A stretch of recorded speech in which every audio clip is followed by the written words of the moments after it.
Hi, I'm really sorry I can't be with you, but I'm so glad you're gathering together for this Holiness Leaders Day.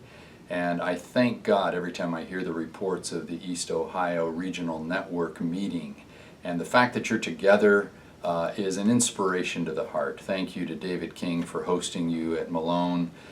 We deeply appreciate the partnerships we have with universities and colleges throughout the country. Each of our regional networks seems to have this kind of wonderful relationship with an institution nearby. So Malone, thanks so much for hosting us on your campus. And again, I'm sorry I can't be there, but I'm so glad that Kate Wallace is there. She, as you know, is the operations manager for the Wesleyan Holiness Consortium, and by now perhaps you've actually heard from her. We deeply appreciate the way God is blessing you in that area. And of course, we miss Chuck Sundberg. As you know, he's found location in Kansas City as his wife has taken the presidency at Nazarene Theological Seminary. We congratulate them, but certainly miss Chuck's involvement here in Eastern Ohio in developing the regional network as well as the Holiness Leaders Day. But thanks to Gary for stepping up and emceeing today.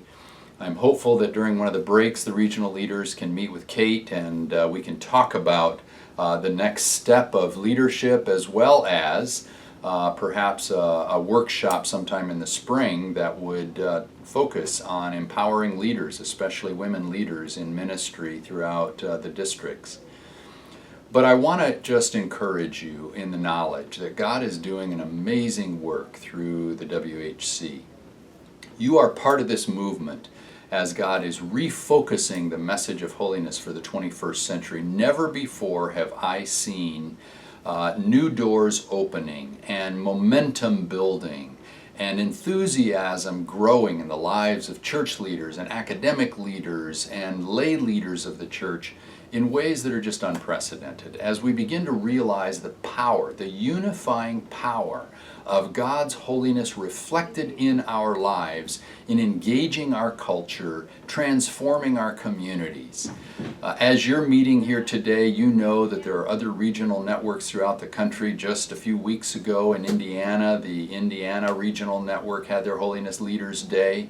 And in Central Florida, a brand new regional network with pastors coming together. In Philadelphia, in St. Louis, that regional network is growing back into health. Seattle, Portland, Los Angeles. God is just doing some amazing work. And then overseas, there are numbers of these networks in Brazil and in Kenya. And recently I was in Manila meeting with the regional leaders there, and they're planning a similar kind of event.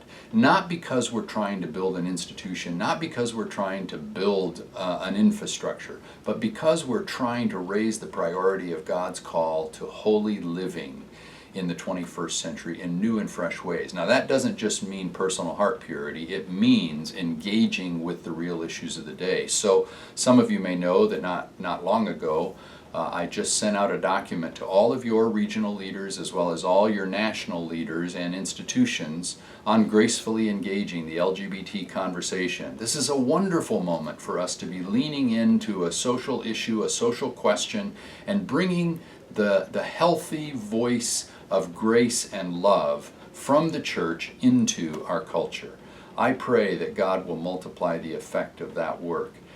Time doesn't permit me to go into all the things that are happening all over the place, but I simply want to encourage you that you're gathering together here at Malone. You're gathering together on an annual basis is another opportunity to build the fabric of the community of believers, especially pastors, as we reflect God's holiness. We preach it to our people, we teach it to our people, and we reflect it with one another. And in that sense of unity that comes, we are able to raise the priority of transformation from the inside out, from the motive of the heart to the action of the hand.